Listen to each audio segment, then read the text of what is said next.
Welcome home to USA Global TV and Radio, a place where dreams take flight, with authentic storytelling, diverse perspectives and meaningful conversations, where global stories unite and bridges are built beyond all borders.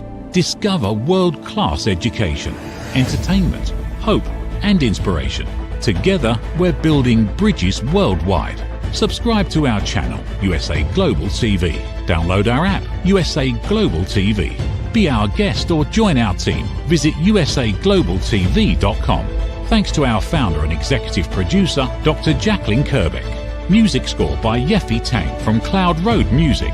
Voiceover artist Mike Porter. Creative direction by Paul Garcia. USA Global TV and Radio. Your home for global connection. All rights reserved. This video and its contents are the exclusive property of USA Global TV and Radio. Unauthorized use, duplication or redistribution in any form is strictly prohibited.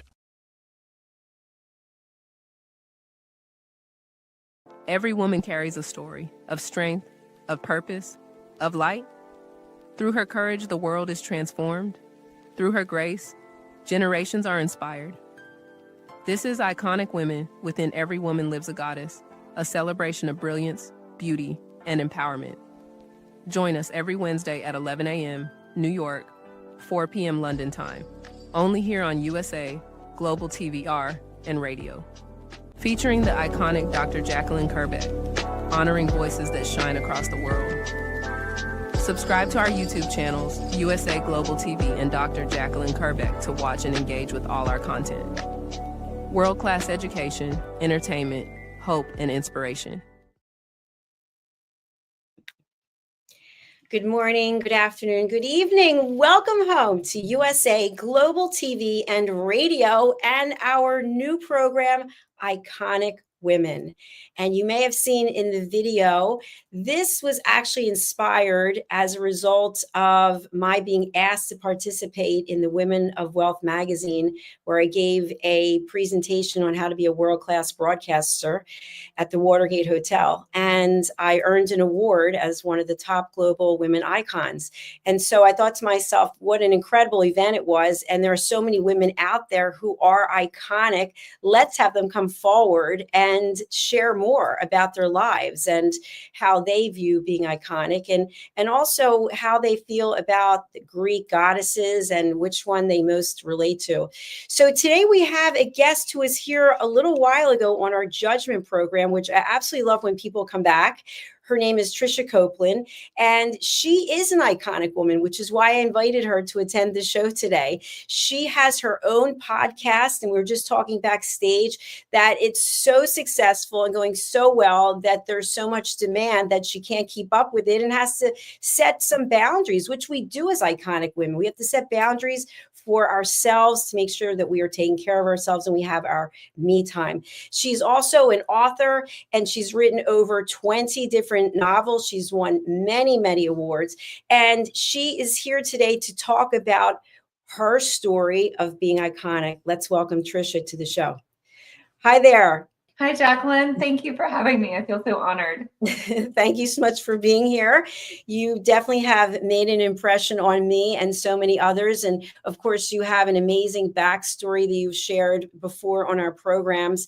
And I just really feel this strength that you have, and you're also very compassionate. So thank you for being here. Thank you, Jacalyn. I have loved being on all your shows and can't wait to dive in with you. Well, let's first talk about Greek goddesses. Okay, there are Roman goddesses, there are Greek goddesses. I'm sure there's more types of goddesses, but goddesses were people, are people that lived at a certain period of time, and people look up to them for certain reasons. They represent certain attributes and certain qualities. And so before the show, I had just asked you if there's any of the Greek goddesses, and let me just share what they are for people who are interested. Aphrodite, that one is pretty well known, goddess of love, beauty, and desire. Athena, goddess of wisdom, strategy, and war. Artemis, goddess of the hunt, the moon, and childbirth. Hera, queen of the gods, goddess of marriage and family. Demeter, I hope I'm saying that right, goddess of agriculture, harvest, and fertility. Hestia, goddess of the hearth, home, and domesticity, and Persephone, queen of the underworld, goddess of spring and renewal. So when I asked you if one of them resonates with you, you said yes right away. What did you say? Well, and I don't think I picked one on your list, but my fairy princess turn queen, Titania, from the Realm Chronicles series that starts with to be a Fae Queen. The fairies are very aligned with the goddesses and the Greek goddesses in particular. So she has 3 goddesses that come to her in her dreams and talks to them. And one of them is Bia. And Bia is the goddess of force and raw energy. And I feel like that most aligns with my persona, because the question I'm most asked is, when do you sleep? Because I own a professional business, I own a publishing business, I host a podcast, I write my own novels, and I don't really sleep that much. So I feel like a goddess of force and raw energy is just kind of captivates all of that, everything that's going on in my brain most of the time. And I have all these ideas, and most of the time I need outlets to refine them into actual things that can come into the world looking like a decent product. Thank you for sharing that. And what I really see and I feel from you is this energy, this passion, this drive. Do you think that they are attributes of iconic women? Oh, definitely. I think probably anything that gets promoted in the world is something that you're probably passionate about. I think people resonate with that. They see that if their passions, their values, their goals align with that passion of yours, then they're going to be drawn to you. So yeah, I don't see doing something so big like being an author or being a podcast host unless you're passionate about it. And by the way, that's such an important point. When people are not passionate about what they're doing, especially if they're in broadcasting or podcasting, we can tell. I mean, you could watch a network station where somebody's been on there for 40 years. You can tell at some point they're maybe tired. And I'm not saying that just in general, because we just had a show before this. We're talking about ageism, and people are working into their 80s and past and excited about it, as opposed to there was a certain time when you had to retire. So you have a ton of energy, you love what you're doing, and you're putting your creative passion into so many different areas. But at the core, I feel it's all part of being iconic, being memorable, being someone that people look up to, that they want to spend time with. Well, I hope so. I have a lot of ideas about things that make people iconic, I guess. And my word for that might be magic, because that's what kind of I share in my podcast and in my books, is that magic within each of us that we can share with the world and enlighten the world, inspire the world, and just make the world a better place with. So I'm putting in magic for iconic. Well, you know what I really like, what's standing out for me when you mentioned about a fairy. So when I think of a fairy, I think of this special gifted being that has these wings and can fly anywhere, and maybe has a wand that can do something to help someone or bring some joy. As opposed to the goddesses, I think of them as, I even feel like there's a masculine side to the goddesses, right? Because we have female and we have male energy. And I like the idea of putting them together, because I know for myself, I'm usually in my masculine energy. And I think that's part of the reason why I have my long nails, because that's my feminine energy. It's always to remind myself, you are definitely a woman and you have feminine energy.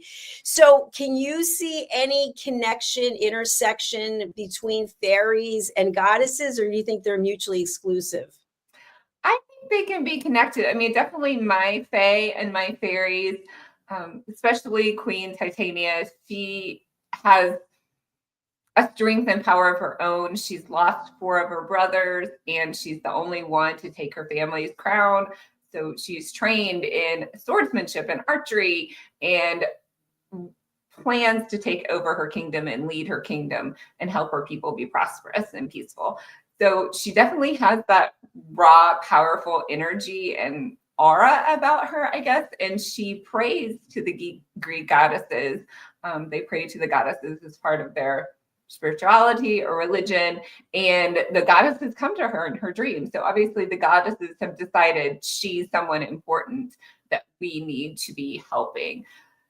So those are very much aligned in my mind, and maybe all types of spirituality are aligned in my mind. So I feel like anything that brings you positive energy, that brings you hope or inspiration, can be that goddess-like presence in your life.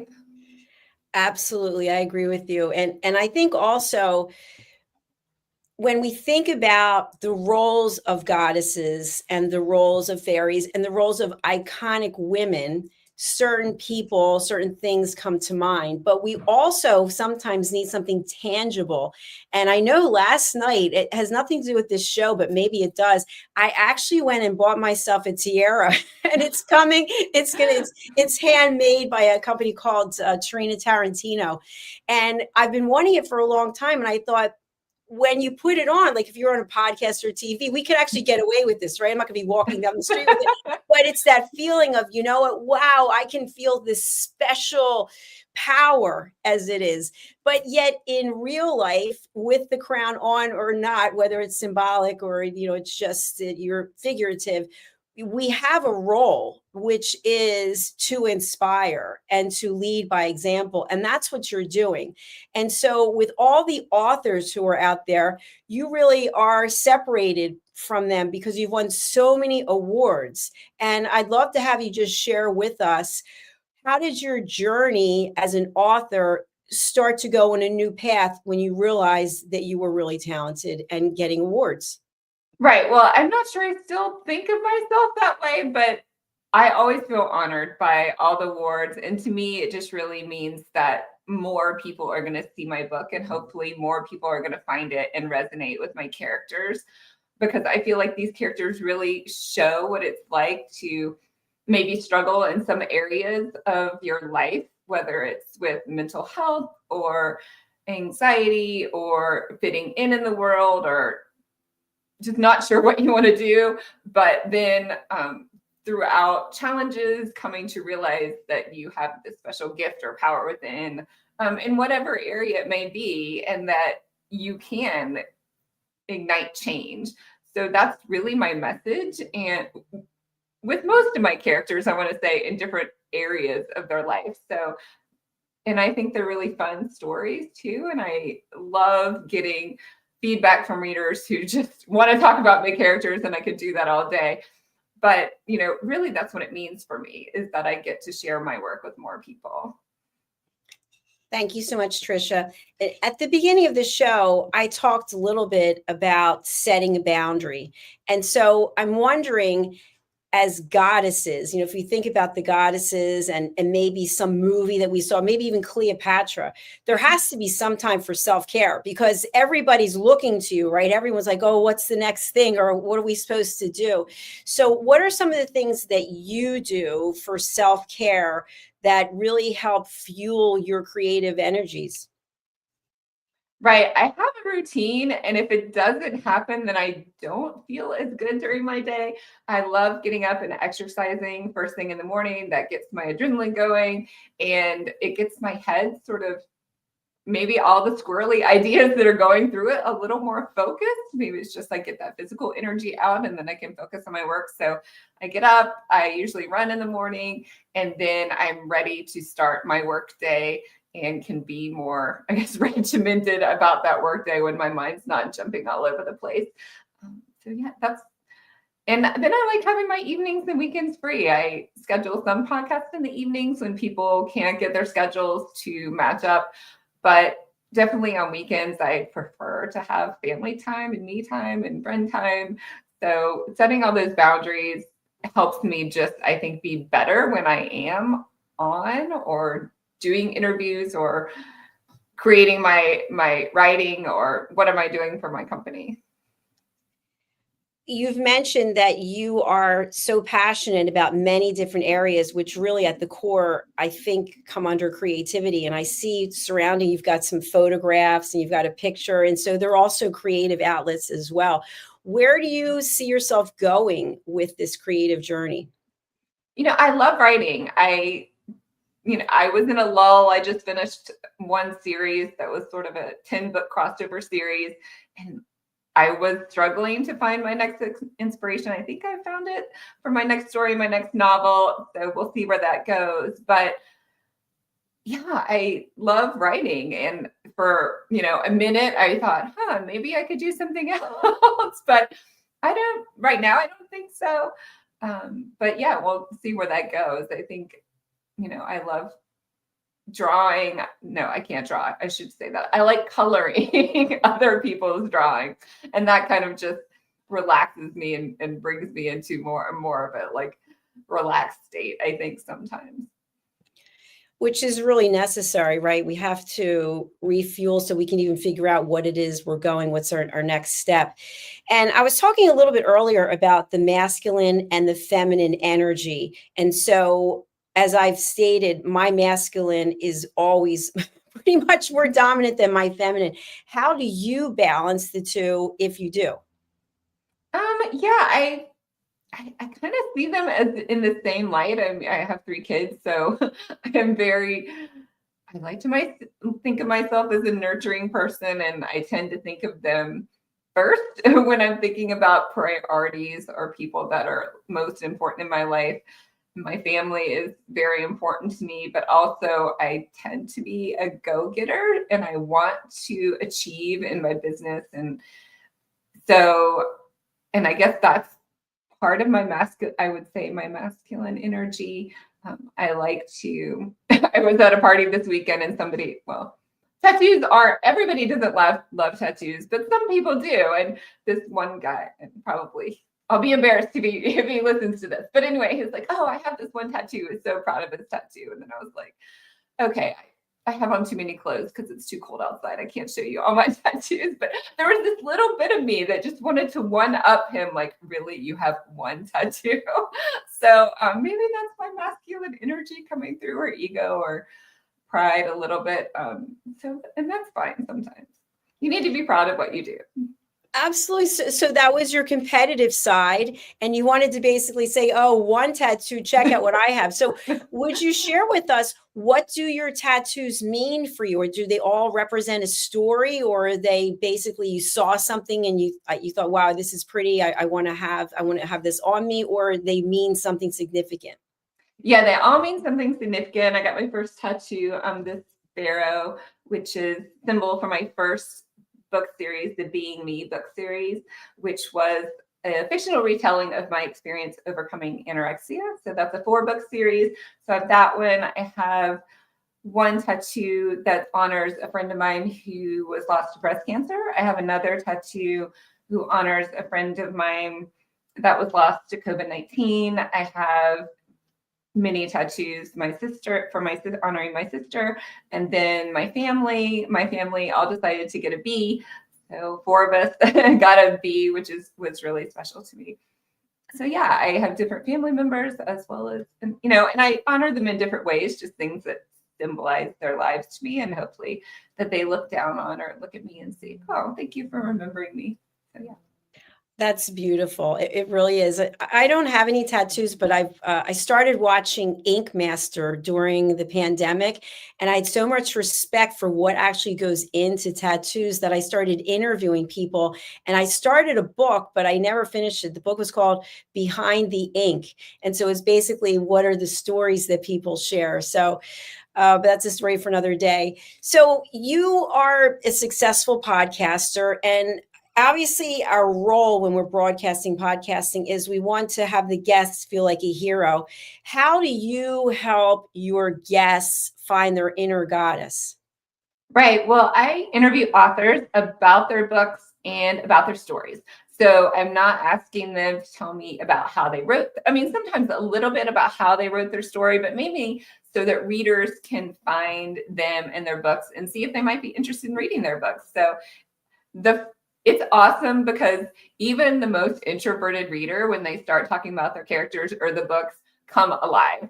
And that's so fun to see because many of us authors tend to be on the more introverted side, I want to say, as a whole, and especially indie authors who maybe aren't as exposed to media as some other like bigger authors are. But it is so much fun to just see them start to talk about their worlds and their characters and why they wrote this book and what they're going to do next. So I hope that that energy comes across in my podcast.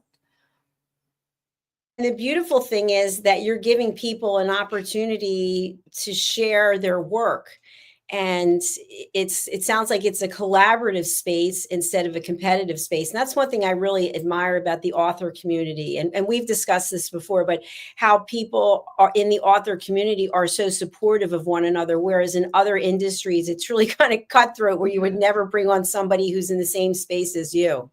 Right. I mean, a book is so individual. Every book is so individual. So no book is going to be the same, even if it has like, oh, this is like an action hero book. I mean, everybody has a different take on action heroes or superheroes and or witches or vampires or whatever, love stories, whatever you're talking about. Every story is different and every author is going to come at that from a different perspective. So I feel like the author community is amazing, up from like I've hosted wonderful, like what I consider A-list authors down to, you know, authors, the teenage authors who are just starting out, who, you know, are the hugest inspirations to me. You know, it's interesting. What I've found about being an author, I think I've written 25 or 26 books. I just had a book come out recently, is that for me, I'm not doing it to get rich because I certainly am not getting rich from writing books. I can tell you that much. But when I have one person reach out to me and say, I actually learned something from what you wrote, that to me is an incredible gift. So the reason that I write and I publish is because I want to bring education around listening. So if you had to sum up in just a couple of sentences, the main reason why you write and your legacy, what would you want it to be? It would be inspiration and helping people find their inner strength and inner power and see that, you know, whatever creativity, whatever gift, whatever thing that you like is something valuable. I think when I was younger, definitely in that teenage to, you know, young, new adult age, that I didn't see a lot of my qualities as being valuable or something that can contribute to the world. So I want to always hope and help people feel that whatever their strengths and qualities are, is that they are valuable and they're amazing and magical. Inspiration is key. And if you could invite someone from the past, doesn't have to be a goddess, but someone who was on this earth or maybe still on this earth to actually collaborate in a future book or book series with you, who would it be? I think it would be Mother Teresa. I would be so honored to meet her. I think she did so many amazing things in her life and touched so many people in such a warm way that it would just be amazing to meet her. And I really appreciate you sharing that about Mother Teresa.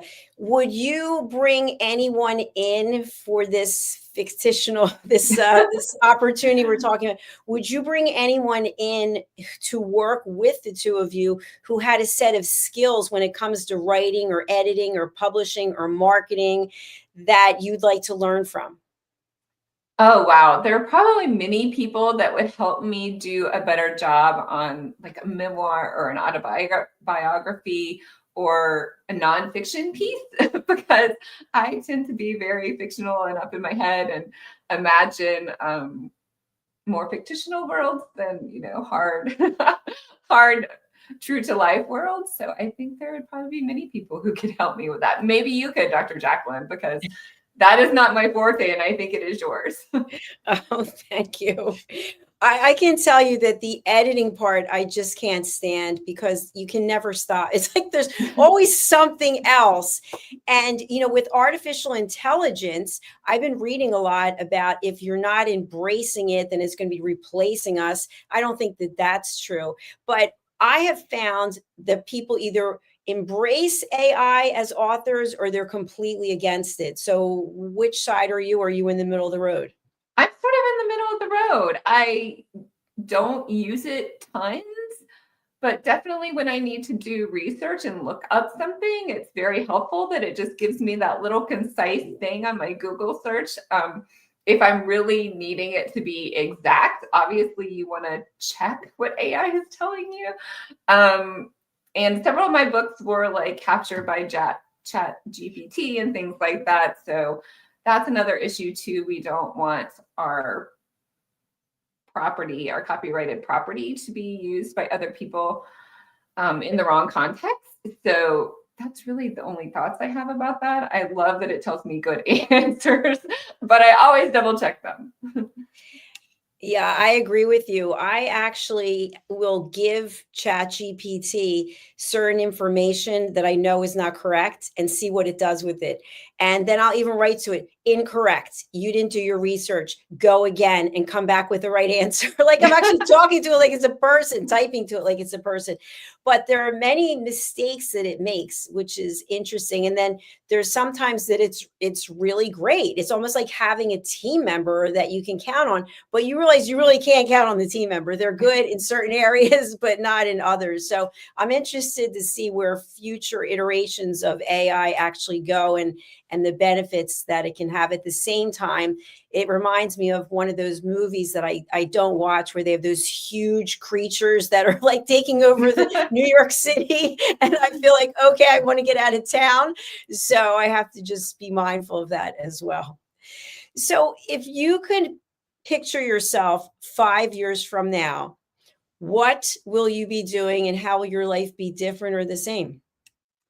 I hope to be writing new book series. I have, like I said, I have a couple of ideas for new characters. I had to bring in a host of new paranormal, fantastical characters in the finale to the Realm Chronicles series. So I have those to jump off from. And yeah, I just hope to keep writing and keep writing new things. Wonderful. And thank you again for sharing about your tattoos. And you had shared the one that represents your first series. And you had talked, just briefly touched on the fact that you went through something. There was a period of time that you went through something. And I just wondered, for people who are out there also going through things, what could you share with people when they know that they're experiencing something physically or mentally, and maybe they don't want to share that, they want to keep it inside, and it could literally be eating them up inside? Yeah, the biggest lesson I learned through that experience is that being human, being vulnerable is what really connects us to other people. Like I felt like if I shared something that was subpar or less than like my best self or less than achieving whatever goal I was achieving, that I would be looked down upon, I would be judged, I would be told I wasn't good enough. And so that made me really isolated, because if you can't share if you have to share like the 120% best or better version of you than you actually are all the time, then you're not really going to share who you really are. You're not going to connect with people. And so the best lesson I learned was just that by opening up, we connect with people, we get to know people authentically, and we can reach out and share our human experience and help each other, support each other. Because I was very isolated and I didn't get help for a really long time. And I wish, your story is your story. And sometimes that's kind of what it takes, unfortunately, but I really don't want other people to hurt that much. So reach out. People love you for who you are. They don't love you for whatever award you can get or what you can become. And that's my major message. Yeah, I think there are people there to help you wherever you are. That's a great message. I was sharing previously on an earlier show that I recently read something that really stood with me, which is why I'm sharing it again, which is there are pretty much 3 places where it doesn't matter what we have in terms of monetary things or awards or accomplishments, because these three places were all brought down to the same level. And one is a hospital, right? It doesn't matter what you've done, what you've accomplished, how much money you have. You might have more nurses and doctors in private care, but whatever's going to happen is going to happen. The second is in a prison. Whatever you've accomplished, right? You're in a lockdown. You have to serve your sentence. And the third is in a cemetery where everyone's dead. So it's about getting your message out there and being real and following your intuition. And so one thing about intuition, I am not a psychic or a medium or an empath, but I've spoken to people who are. And sometimes we have authors come on and they'll say that they don't know if it's their intuition, but they've been guided by something or someone or a spirit or something. Have you ever felt that way? I definitely feel that, whatever higher power helped me in my journey. And maybe it's just friends that the right friend I reached out to at the right time, and the right person was put in my path to help me along my journey. So I definitely feel there is something like a fourth dimension that we tap into sometimes, and that the right people, whether it's, for some people, it might be religion or God or spirituality or whatever that is. I feel like that energy surrounds us, and probably what we're putting out into the world is what we can attract.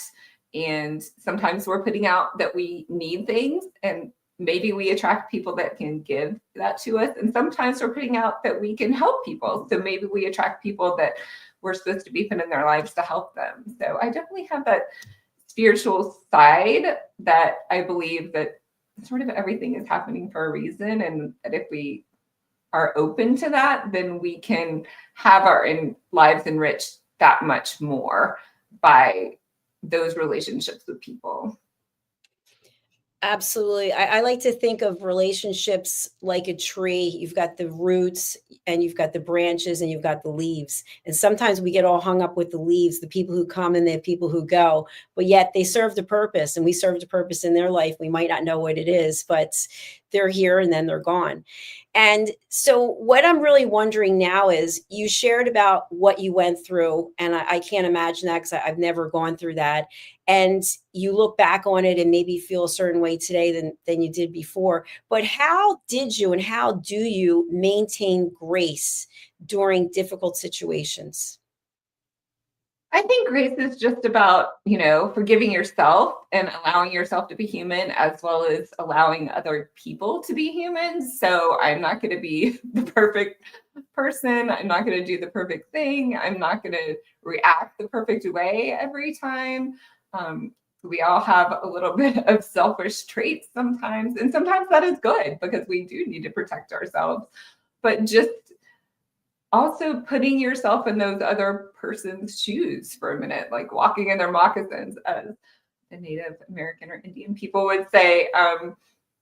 If someone reacts to me a certain sort of way, and my maybe initial reaction is to get defensive and be offended, and then I'm like, wait, like, I don't know what they're going through. I don't know what their family life is like. I don't know how much they have to work every day. I don't know, like, whatever else is like stresses are put on their lives. So why am I like judging what they're doing, or judging how much time they have, or judging how short with me they were in the gas line?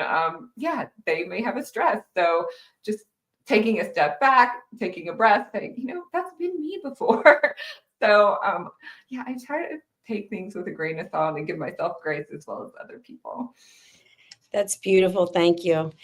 And as we're coming to the end of the show, my question for you is, this show is about iconic women. It's based about goddesses. And so that's power, that's strength. But many people who are watching this, or who will watch this or listen to it, might feel invisible. They might feel unseen. They might feel the exact opposite. And maybe watching the show, they have a judgment about themselves. What would you share with them, to all those people out there? It could be men as well, if they feel unseen, unheard, and invisible? Yeah, I feel like, it's so much fun being on shows like this, but when it comes down to it, the people I want to be seen by, the people that are important to be seen by, the people that are important to see me are those, close people in your life. So you may not even realize how important you are to your mother, your brother, your sister, your child, the lady at the grocery store who helps you with your groceries every day, the person giving, that you give that extra tip to at the coffee shop. I just think those small interactions, people see you maybe more than people see, and at least get a more genuine connection maybe than something. Not that these aren't wonderful, and I love getting my entertainment and learning from videos. Definitely, I can binge watch all day. But so I think just think about those that are like the really special relationships that you would have on a daily basis. Absolutely. It's noticing someone, it's giving grace to someone, it's acknowledging someone, because there are definitely occupations that people have. I mentioned to you, there are people cleaning the windows. They're literally on this plank up high, I couldn't do leaning that. back and forth. And you know what? I'm going to actually look out and go, thank you. Like that's an incredible job that you're doing. But people don't always want to do that. They want to judge someone. Why would they have that career? Why would they be picking up trash? Or why? There's so much judgment. So instead of judging, we can just be kind. We can be gracious. We can say, thank you. I see you. You matter. Or how's your day? Something, just acknowledging the humanness in people. Definitely. I feel like the more you put out into the world is what you're going to get back into the world. Me and my friends have all these little packs now. Like we always start our conversations with 3 gratitude things. And now we've started like manifesting for each other. That one thing that we think about this friend every morning, we say, we're manifesting this idea for this friend, whether it's about relationships or whatever it's about. Just that we're thinking of things in a positive light and putting things, and that just, it can reframe your whole day, your whole week. And how your mindset goes. I feel like what you're putting out, the way you're thinking, is where your life and where your psyche is going to go. So that is really my focus. And I think if you put it out there, it kind of comes back to you. I love the fact that this is not just a concept. You're actually doing it. I've never heard of anything like this before. That's outstanding. No, like I have this one friend that we meet up once a week and we're like, okay, what are your 3 gratitude things? And if we can't, and we really check each other. We're like, nope, that was only 2. You have to come up with 1 more. And then, we just started the manifesting things because somebody was being really negative about something. I'm like, wait. You're putting it out into the world. This is not going to happen by saying it's not happening. Let's put it out into the world that it is going to happen, because you don't know when it could happen. It could happen next week. It could happen next year. It probably will happen. So let's put it out there that it will. Absolutely. I don't have any children. I know you're a mother, but one of my nephews and his wife, they just had a baby. And when I think about the fact that 1 minute there's a stomach with something in it, and the next minute it's in her arms, and it's like there's definitely something higher, something out there that has created what we have today. And as humans, in what we're doing, that's another story for another day. But I just wanted to say that I really appreciate you being here. I really feel and know you are iconic, and the work that you're doing really matters. How can people reach you, and who would you like to contact you? Oh, that's super fun. If you're an author, you can contact me about being on my podcast, Finding the Magic Book Podcast by Tricia Copeland, author. My website is Tricia Copeland, author. There it is, or triciacopeland.com. If you're a reader and like fantasy and or romance, then you can sign up for my newsletter where you get 2 free short stories that are have characters like characters in my books. That's a great way to start reading. And I love audiobooks. So 2 of my series, the Kingdom Journals, as well as the Realm Chronicles series, are all on audiobook by amazing narrators. So you can find those on Amazon, Barnes & Noble, and mostly wherever you like to read. All right. Sorry, I clicked the wrong button. It's hard to produce. So thank you, Tricia, for being here. I really do appreciate it. I wish you all the best, and come back and see us on another episode of another show. Thank you so much, Jacalyn. I appreciate your time. Thank you. Bye-bye. Bye. Thank you to everyone out there for watching today. I really do appreciate it. I want to share with you that I'm hosting a retreat. I actually was invited to attend a retreat. It was called Meditation for Leadership, and it took place, I think I was there 3 weeks ago, at the Horseshoe Farm in Hendersonville, North Carolina in the United States. And I actually got to meet with the owner, and I met with some of the leadership, and I was so impressed. I decided that I am going to host a retreat. So I'd love to show you a clip about the retreat. But before I do that, I want to share with you that we do have 2 YouTube channels, which I've mentioned before. On the Dr. Jacalyn Kerbeck channel, there is a program that is going to be running. It is running daily. I'm doing the show, so I should know that it's running daily. And it's called Let's Finally Talk, a heart-to-heart with Dr. Jacalyn Kerbeck. So you'll only find this on the Dr. Jacalyn channel. So Instagram, Facebook, and YouTube. And every day I am sharing something with our audience. So I hope you can join. And now I want to just share this video clip about the Horseshoe Retreat. And I'd love to have you consider joining. So it is an incredible experience. And we're going to be offering, obviously, you're going to be enjoying the surroundings. The lodging is amazing. The food at the Silo Cookhouse is incredible. And of course, there is a farm and there are farm animals, and you can experience the outdoors. There's a sweat lodge. We're going to have meditation and yoga. And also we're going to have workshops to help you with your business and to help you build community with other people. So let's take a look, the Horseshoe Farm Retreat, and then we'll be back with our next show. Thank you. Nestled in the heart of the Blue Ridge Mountains, the Horseshoe Farm has always been more than a destination. It's a living, breathing reflection of community, connection, and transformation. Once a humble family farmstead, it has evolved over the years to become a sanctuary for travelers, seekers, families, and friends alike. Originally reimagined by the Turchin family as an Airbnb property, the farm began its journey into hospitality with simple roots, welcoming guests to experience the beauty and peace of the sacred land. As word spread and the vision deepened, the property organically blossomed into a boutique resort, rooted in the values of slow living, intentional experiences, and the magic of gathering. Today, the Horseshoe Farm is a 90-acre experiential retreat that merges hospitality, wellness, and culinary excellence. It is home to the Stable Spa, the Silo Cookhouse, distinctive lodging options, and a curated calendar of events that nourish mind, body, and spirit. Our guest experience is designed to be both grounding and expansive, where the comforts of luxury meet with the simplicity of nature. At its core, the Horseshoe Farm is about transformation of land, of self, and of community. We are proud of where we've come from. We are confident in who we are today and excited for the road ahead. Hello, I'm Dr. Jacalyn Kerbeck, also known as the Listening Mentor and President and Founder of USA Global TV and Radio.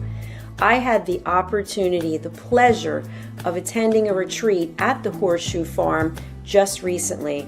I was so impressed with all of the opportunities that were presented to me in this glorious setting, as well as the highest level of customer service, that I've decided to put together a retreat at the Horseshoe Farm in Hendersonville, North Carolina, United States of America, June 3rd through the 6th, 2026.